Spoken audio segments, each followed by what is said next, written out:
بسم اللہ الرحمن الرحیم۔ حضرت یرمیہ علیہ السلام کی حیات طیبہ پر آج ہم گفتگو کا آغاز کر رہے ہیں۔ نبی دو قسم کے ہوئے ہیں دنیا میں، ایک خدا ساختہ اور ایک خود ساختہ۔ خدا ساختہ وہ نبی ہیں جنہیں خدا نے خود چنا، خود منتخب کیا، چوائس کیا اور ان کی مدد کرتے رہے، اور خدا کا کلام ان پر الہام کے ذریعے روح القدس کے معرفت نازل ہوتا رہا اور وہ اسے قلم بند کرتے رہے۔ اور جو خود ساختہ نبی تھے یہ جھوٹے تھے، یہ خدا کے کلام میں ترمیم کر کے لوگوں کو غلط معلومات فراہم کرتے تھے۔ خدا ساختہ نبی لوگوں کو عذاب الہی سے ڈرا کر انہیں ابدی زندگی کی طرف لاتے تھے۔ خود ساختہ نبی انہیں دھوکہ دے کر کے اور اپنے مفاد کی خاطر زر و مال کمانے کے لیے لوگوں کو جہنم کی طرف لے جاتے تھے۔ آج ہم جس نبی کا ذکر کرنے جا رہے ہیں ان کا نام حضرت یرمیہ بن خلقیہ کاہن علیہ السلام، جو بنی اسود کے علاقے میں کاہن تھے، اور ان کا جو ملک تھا وہ بنیامین کا ملک تھا۔ سوال یہ پیدا کون، کب، کہاں اور کیسے؟ کسی نبی کے بارے میں جاننے کے لیے ہمیں یہ 4-5 سوالات کو جاننا ضروری ہے کہ نبی کون؟ حضرت یرمیہ کہاں کے تھے؟ بنیامین کے ملک کے تھے۔ تو یہ کب، کس زمانے میں تھا؟ یعنی کہ حضرت یسوع علیہ السلام کے انتقال پرملال کے 53 سال کے بعد خدا نے آپ کو بلایا، یعنی آپ کی ولادت ہوتی ہے اور پھر بچپن ہی میں خدا نے آپ کو انتخاب کیا۔ جب بچپن میں خدا نے جب بلایا تو یعنی نابالغ تھے، تو انہوں نے کہا کہ میں تو بچہ ہوں، میں کیسے کر سکتا ہوں؟ خدا نے کہا کہ میرے پاس عمر کی قید نہیں، یعنی نبوت کے لیے عمر کی قید نہیں ہے، بلکہ بچپن ہی سے جب نبی شکم مادر میں ہوتے ہیں یا اس سے پہلے ہی ان کے نام کا آغاز کر دیا جاتا ہے۔ جیسے حضرت ابراہیم السلام کو اسحاق علیہ السلام کے بارے میں بتایا گیا تھا، اسی طرح یسوع علیہ السلام کو ان کے بیٹے کے بارے میں بتایا گیا۔ یہاں بھی بتایا گیا کہ ہم نے اسے یرمیہ کو چن لیا ہے۔ کیوں چنا خدا نے؟ کیونکہ خدا نے یرمیہ کے پیدا ہونے سے قبل اس لیے مخصوص کیا، مقرر کیا تھا تاکہ یہودی قوم جو بت پرستی میں اور دوسرے فحش کے کام میں، بدکاری میں مبتلا ہو گئی تھی، ان کو اس کو بچا کر نکالنا تھا تاکہ وہ توبہ کریں اور خدا کی رحمت میں آ جائیں، ورنہ عذاب الہی سب کے لیے ہے۔ یرمیہ کے معنی کیا ہیں؟ یرمیہ اصل میں یہ عبرانی زبان کا لفظ ہے اور اسے یرمی یاہو بھی کہا جاتا ہے، یا یرم یاہ، یرم لکھ کر یاہ۔ اس کے معنی 4-5 معنی بتائے گئے ہیں۔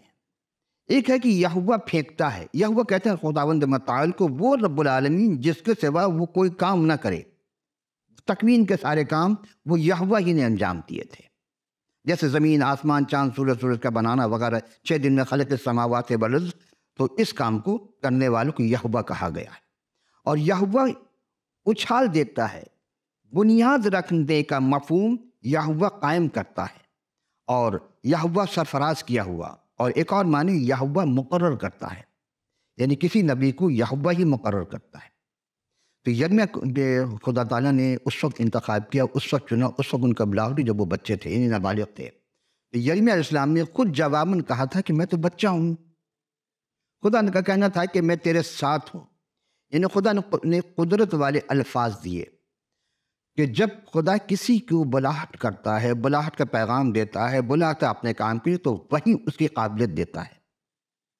اکثر خدمت کرنے والے لوگ اپنی کمزوری کو دیکھتے ہیں اور خود کو خدمت کے قابل نہیں سمجھتے، لیکن خدا تعالیٰ نے چنیدہ کو ضرور مدد کرتا ہے۔ ایسا نہیں، اب سوال یہ پیدا ہوتا ہے خدا تعالیٰ نے حضرت یرمیہ علیہ السلام کو کیوں اور کس کے لیے چنا تھا؟ آخر کتاب مقدس جو 66 کتابوں پر مشتمل ہے، اور حضرت یرمیہ علیہ السلام کو جو صحیفہ ہے، یہ حضرت یسوع علیہ السلام کے بعد آتا ہے، یعنی انبیاء اکبر میں ان کا دوسرا نمبر ہے۔ اور کاہنوں نے، یعنی کیوں چنا تھا؟ کاہنوں نے نہ کہا کہ خدا کہاں ہے۔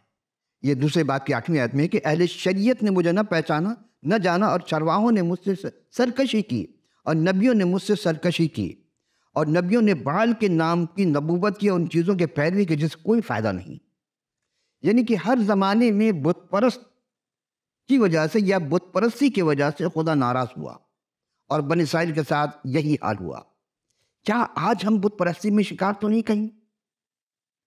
وہ جو رویہ جس کی وجہ سے خدا نے ان پر عذاب نازل کیا، وہ سب سے پہلا جو گناہ تھا وہ بت پرستی تھی۔ شرک انکا لظلم العظیم، شرک گناہ کان کبیرہ میں سب سے بڑا گناہ ہے، اور پروردگار عالم کبھی بھی شرک کو معاف نہیں کرتا، ہر گناہ معاف کر دے گا، شرک معاف نہیں کرے گا، اسی لیے بت پرستی سے منع کیا گیا ہے۔ اور یہاں ہم دیکھتے ہیں کہ حضرت یسوع علیہ السلام کے انتقال کے بعد، جس طرح کے 53 سال کے بعد آپ کو منتخب کیا گیا، آپ کو چنا گیا، اور جس طرح یرمیہ یسوع علیہ السلام پر نبوت آتی تھی، یعنی وحی آئی، عام زبان میں کہا خدا کا کلام نازل ہوا، بالکل اسی طرح یرمیہ السلام پر بھی کلام نازل ہوا۔ رویا میں ان کو دکھایا اور کہا کہ سب نبوت کی باتیں قلم بند کر لکھ ڈال، اور خدا کی بلاغت کے لیے ضروری تھے کہ جھوٹے نبیوں کو سامنا دیکھیں۔ ایک تو بت پرستی تھی، دوسرے جھوٹے نبی۔ اب آپ حیران ہو کہ جھوٹے نبی یہ ہر زمانے میں آئے، مسلمہ کذاب آپ کو یاد ہوگا، ایسے ہی بہت سارے نبی جھوٹے نبی ہوتے تھے، اور ان جھوٹوں نبیوں سے مقابلہ ہوتا جو کلام خدا کو کہ آمیزش کر کے کلام خدا میں کلام انسانی کی آمیزش کر کے غلط انداز میں ترجمے اور تفاہیم پیش کرتے تھے، اور لوگوں کو آسرا دیتے تھے کہ کچھ نہیں ہوگا، اور لوگ وہ آج بھی بہت سارے جھوٹے نبی ہیں، لیکن دیکھنا یہ کہ کلام خدا کون انداز میں صحیح انداز میں پیش کر رہا ہے، لکھنے والا کون ہے؟ حضرت یرمیہ السلام خود اپنے دست مبارک سے انہوں نے لکھا تھا۔ یرمیہ السلام کی کتاب یا صحیفہ جو ہے وہ 52 ابواب پر مشتمل ہے، یعنی 52 رکوعات ہیں، اور اس میں 1382 آیات ہیں۔ اتنے دل کبیدہ ہیں، اتنے غمزدہ ہیں، وہ روتے تھے اپنے اس کے لیے۔ اور ان کی ایک اور کتاب اللمحہ بھی، وہ تقریباً 5 ابواب پر 154 آیت پر مشتمل ہے۔ حضرت یرمیہ السلام کا صحیفہ کا مطالعہ سے ہمیں کیا سبق ملتا ہے؟ یعنی اس زمانے میں کیا تھا، آج ہم مطالعہ کریں تو کیا ہوگا، اور یہ کس کے لیے؟ حضرت یرمیہ السلام کے بارے میں ہے کہ وہ خدا ساختہ نبی تھے، خدا نے انہیں چنا تھا، اور روح القدس کی معاونت و مدد کی رہتی تھی، اور وہ نبی خود ایک کاتب وحی تھے۔ سب سے بڑی بات یہ ہے کہ خود وہ الہی پیغامات کو وصول کرتے تھے، ان پر جو نازل ہوتا تھا، اور خود لکھ سکتے تھے، اور جو الہامی ہوتا ہے وہ کہلاتا بھی ہے۔ اور اسی لیے اس یرمیہ السلام کے جو صحیفہ ہے یہ الہامی ہے، اور الہام سے لکھا گیا تھا، اور جو خدا ساختہ ہوں گے وہ خود نہیں لکھ سکتے۔ یہ فرق ہے خود ساختہ اور خدا ساختہ نبی میں۔ عزیزان گرامی قدر، اگلا سوال ہے کہ یرمیہ السلام کا صحیفہ کس کس کو اور کیوں پڑھنا یا مطالعہ کرنا لازمی ہے؟ اس زمانے کے لوگوں کے لیے تھی، ٹھیک ہے، جو علماء تھے اس زمانے کے، جو پیغامات دیتے تھے، ان کے لیے لازمی، لیکن آج کس کے لیے؟ عزیزان گرامی قدر، تمام شعبۂ زندگی سے تعلق رکھنے والے افراد کے لیے لازم و ملزوم ہے۔ اب آپ سوچیں، تمام شعبۂ زندگی، ایک موچی، ایک چرواہے سے لے کر کے ایک کلرک تک، ایک سپاہی سے لے کے کمانڈر ان چیف تک، ایک منشی سے لے کے وکلا اور مصنف تک، ایک نوکر سے لے کے مالک تک، تاجر سے لے کے آجر تک، ایک ساہوکار سے لے کے وزراء تک، ایک اسٹوڈنٹ سے لے کے وی سی تک، ایک طالب علم سے لے کے مدرس اور ممتحن اور مؤسس اعلیٰ تک، جتنی بھی شعبۂ زندگی ہیں، مرد ہو یا خواتین، سب کے لیے لازم ملزوم ہے۔ کیوں ہے؟ اب یہ سوال ہوتا ہے کیوں لازمی؟ اس لیے کہ یرمیہ السلام کا دل نہ صرف اسرائیل کے لیے ٹوٹا تھا بلکہ قلق ہوتا تھا، بلکہ ان کا پیغام بھی دل شکستہ کر دینے والا پیغام تھا، دل توڑنے والا پیغام تھا۔ 40 سال تک انہوں نے اپنے قوم کی خدمت کی، خدا کا پیغام دیتے رہے، بت پرستی سے روکتے رہے، لیکن آپ جانتے ہیں حق بات کہنے سے کیا ہوتا ہے؟ آپ اپنے گھر سے آغاز کر لے، دیکھیں کہ توحید پرست بن جائیں، ہر قسم کے برائی سے روکنے کی کوشش، سب سے پہلے آپ کے گھر والے آپ کے مخالف ہوں گے۔ یہی حال ان کے ساتھ تھا، اور یہودا بت پرستی اور بدکاری کی وجہ سے تباہ و برباد ہو چکے تھے۔ آج بھی جہاں یہ بت پرستی اور بدکاری ہے، قوم تباہ ہو جاتی ہے۔ حق بات کہنے پر ان کی اپنے لوگوں نے ان کی زندگی اجیرن کر دی، ان سے نفرت کرنے لگے۔ وہ خدا کے پیغامات کو اپنے انداز میں لوگوں کو خدا کے ساتھ راغب کرنے کے لیے پوری کوشش کرتے رہے، تاکہ لوگ تباہی سے بچ جائیں، ابدی زندگی کے وارث بن جائے۔ جہنم اور گندھک اور آگ کی جھیل میں نہ ڈالے جائیں، لیکن وہ باز نہیں آتے تھے۔ اب دیکھتے ہیں کہ یرمیہ السلام کو جو صحیفہ ہے، ان کی کتاب ہے، اس کی خصوصیت کیا ہے؟ کیوں ہم کہہ رہے ہیں کہ ہاں آپ مطالعہ کریں؟ کیوں اپنے لوگ شعبۂ زندگی سے گزارش کر رہے ہیں؟ اس کتاب کا پیغام بالکل صاف اور واضح ہے کہ یہودا پر خدا کی سزا ہوگی، بن اسرائیل پر سزا ہوئی۔ جب جب وہ گناہ میں گئے، خدا نے انہیں رد کر دیا، حالانکہ سب سے پہلوٹے تھے، سب سے چنے ہوئے قوم تھی۔ خود قرآن شریف میں ہے کہ بنی اسرائیل کیا چیز ہے، کتنی نعمتیں خدا نے ان پر نازل کی، اور خدا کہہ رہے کہ کیا تم اپنے عہد کو نبھاؤ، پورا کرو تو میں اپنے عہد کو پورا کروں گا۔ اور ایک وقت آئے گا کہ خدا ان سب کو، جب بت پرستی چھوڑ کر خدا کی وفاداری میں آ جائیں گے، جو بھی آئے گا، ورنہ پھر جب نافرمانی ہوتی ہے تو غداری ہو جاتی ہے۔ جس طرح ایک بیٹا اپنے باپ کا نافرمان ہو جاتا ہے، تو جو کہ کائنات کا رب ہے اور اس کے پسندیدہ لوگ اسرائیل ہیں، اور وہ اپنے گناہ سے پھر گئے، تو پھر خدا ان کو معاف کر دے گا، رجوع لائق اگر تو۔ لیکن یہ جو نبوت انہوں نے کی تھی، حضرت یرمیہ السلام نے 20 سال کے بعد ان تمام نبوتیں اشکارا ہوتے رہے، وہ تمام پیشن گوئیاں پوری ہوئیں۔ آج ہم جب اپنے زمانے میں غور کرتے ہیں، بالخصوص اپنے ملک میں، تو ملک کا سب سے پہلے اقتدار کیا ہے؟ اقتدار اعلیٰ کس کے ہیں ہاتھ میں ہے؟ پروردگار عالم، اس خدائے وحدہ لا شریک کے ہاتھ میں ہے۔ وہی خالق اکبر ہے، وہ مالک کائنات ہے، اور رب العالمین کو آج ہم اسے مان رہے ہیں کہ نہیں مان رہے ہیں؟ جس طرح ایک گھر کا سربراہ باپ ہوتا ہے، اسی طرح ہمارے ملک کا ایک سربراہ جو ہے یعنی اصل حاکمیت وہ خدا تعالیٰ کی ہے۔ کیا ہم مان رہے ہیں اس کو خدا؟ کیا ہم اس خدا کو اس انداز میں مان رہے جس انداز میں خدا چاہتا ہے کہ ہم اس کو مانیں؟ نہیں عزیزان گرامی، کیا ہم اس کو ایک باپ ہونے کا درجہ دیتے ہیں، کہتے ہیں کہ ہاں یہ واقعی ہے ہمارا پروردگار، یا زبانی جمع خرچ ہے؟ عزیزان گرامی، جب ہم اس بات کو غور کرتے ہیں تو وہی بات کہ بنی اسرائیل میں کہ جو باتیں تھی آج بھی ہمارے ہاتھ پوری ہو رہی ہیں، وہی جو نقل و حرکت ان کی تھی، وہی نقل و حرکت آج ہمارے یہاں بھی ہے۔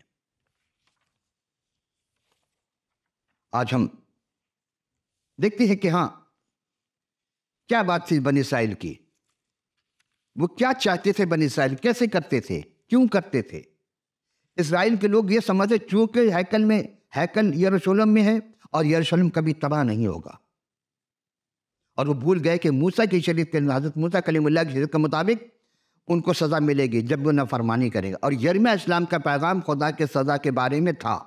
اس لیے لوگوں نے نہ صرف پیغام کو رد کیا، بلکہ حضرت یرمیہ کو اٹھا کر قید خانے میں، زندان میں ڈال دیا، اور ان کو ملک کا باغی قرار دیا، اور جتنے بھی انبیاء کے ساتھ قید خانے میں ڈالا گیا یا ان کو تحقیق کیا گیا، ان کے خاندان والے دوست احباب سب چھوڑ جاتے ہیں انہیں۔ تو پتہ چلا جو حق کا بندہ ہوگا، حق پر قائم رہے گا، اس کے ساتھ ظلم و تشدد ہوگی۔ ان کے ساتھ بھی ہوا۔ جب بابل کی چڑھائی کی تو یرمیہ السلام وہیں تھے۔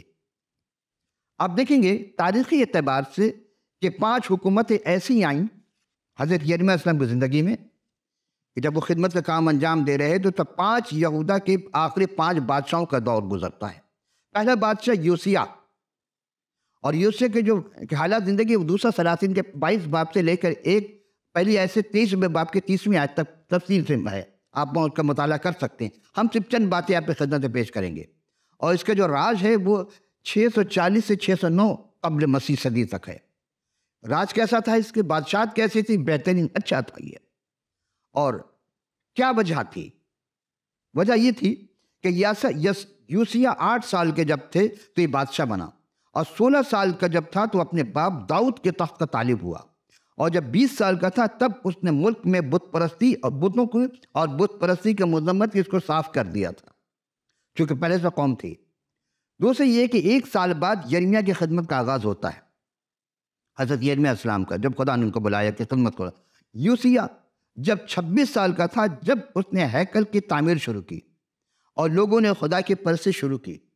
اب یہاں غور طلب بات ہے کہ جب لوگوں نے خدا کی پرستش شروع کی کیسے کر رہے تھے وہ؟ دراصل اس بیداری سے باہر سے تو لوگوں نے پرستش کی، بظاہر بڑے متقی پرہیزگار نظر آتے تھے، خدا کے گھر میں جا کے عبادت کرنا، تعمیر کرنا وغیرہ وغیرہ، لیکن ان کے دل کبھی بھی نہیں بدلے تھے۔ آج بھی ہم وہی دیکھتے ہیں کہ ہمارے یہاں معاشرے میں یہی ہے، ظاہری عبادات میں بہت زور شراپا ہے، لیکن باطنی طور پر، روحانی طور پر ہم خدا سے دور ہوتے چلے جا رہے ہیں، اور اس کا انجام ہم عذاب الہی میں مبتلا ہو رہے ہیں۔ عذاب الہی مختلف انداز میں آتا ہے، بیماری کی شکل میں، وبا کی شکل میں، سیلاب کی شکل میں، آندھی طوفان کی شکل میں، زلزلہ کی شکل میں، مختلف انداز میں خدا، جس طرح کہ بنی اسرائیل میں کبھی میڈک، کبھی مصریوں میں میڈک، کبھی جوئیں، کبھی کچھ، کبھی بارش، کبھی پانی کا خون ہو جانا، وغیرہ وغیرہ، بہت ساری چیزیں تھیں۔ آج نہیں ہے کیا؟ آج کورونا کی شکل میں ہے، مہنگائی کی شکل میں ہے، بہت ساری چیزیں ہیں۔ وہ جو ابلیس پرست جب آئیں گے آخری دور میں، تو وہ ہر چیز خدا سے منسوب کریں گے، لیکن اصل میں ان کے برے اعمال کی وجہ سے ہوگا، اور اس میں جو لوگ خاموش رہیں گے، خدا کا ساتھ نہیں دیں گے، وہ بھی اس رگڑے میں آ جائیں گے، انہیں بھی خدا نہیں چھوڑے گا۔ تو بابل کی فوج اسیریا کے ملک کے مغربی حصے کی طرف حملہ کرنے کے لیے جا رہے تھے، اور مصریوں نے اسیریوں کی مدد کے لیے یہودا پر قبضہ کرنے کی کوشش کی، اور یوسیہ اس فوج کی مجددی وادی میں لڑنے کو گیا، اور یوسیہ مارا گیا۔ دوسری حکومت جب آئی وہ یواخذ کی تھی۔ یوسیہ کے 3 بیٹے تھے جنہوں نے حکومت کی۔ یواخذ سب سے پہلے درمیانی بیٹے نے حکومت کی، 23 سال حکومت کرتا رہا۔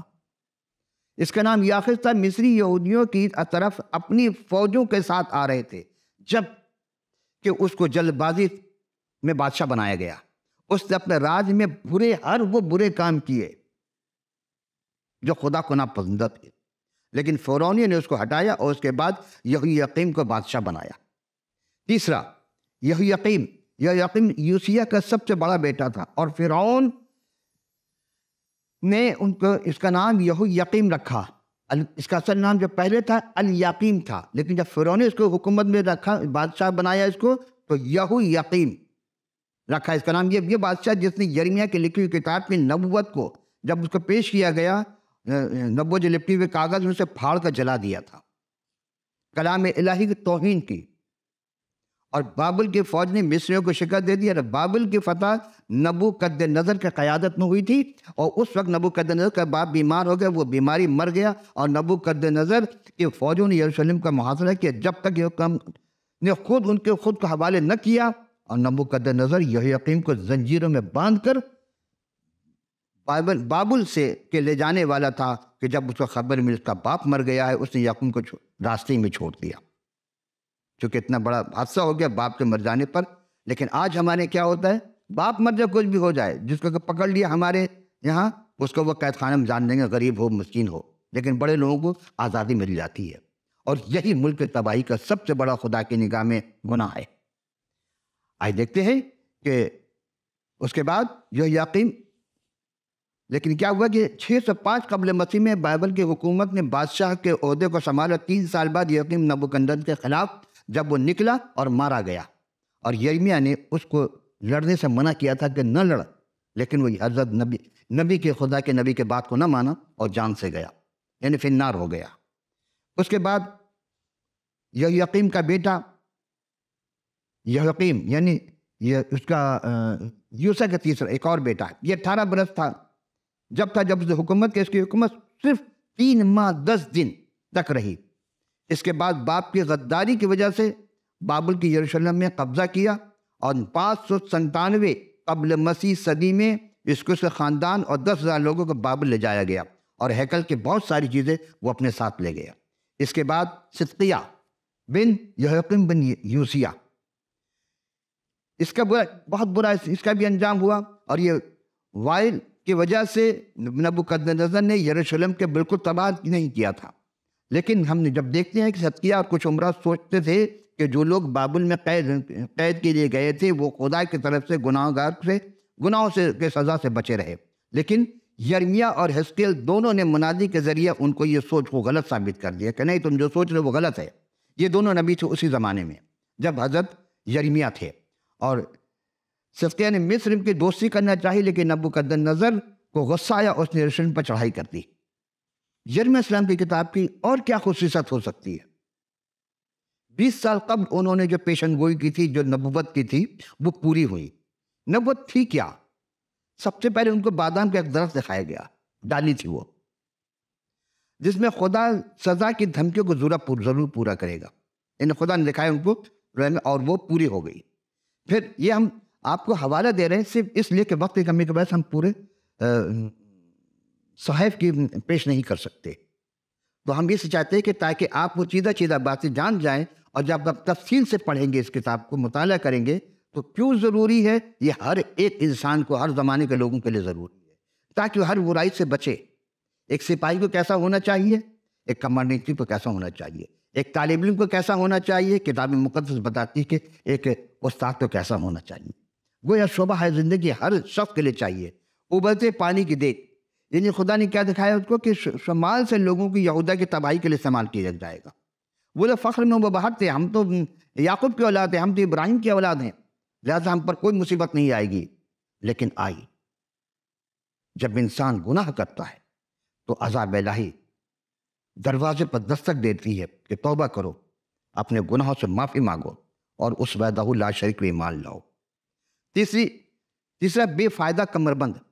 خدا نے کہا کہ دیکھ میں تجھے دکھاؤں گا کہ میں کیسے تباہ کروں گا اسرائیل کو.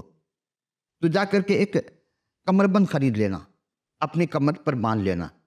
کمر بند خریدا، نیا کمر بند اپنی کمر پر باندھا، اور خدا نے کلام جب ان پر نازل کیا، اس کمر بند کو جو تیرے کمر میں بندھا ہے وہ جا اور وہاں چٹان کے پاس ایک شگاف میں اسے چھپا دے.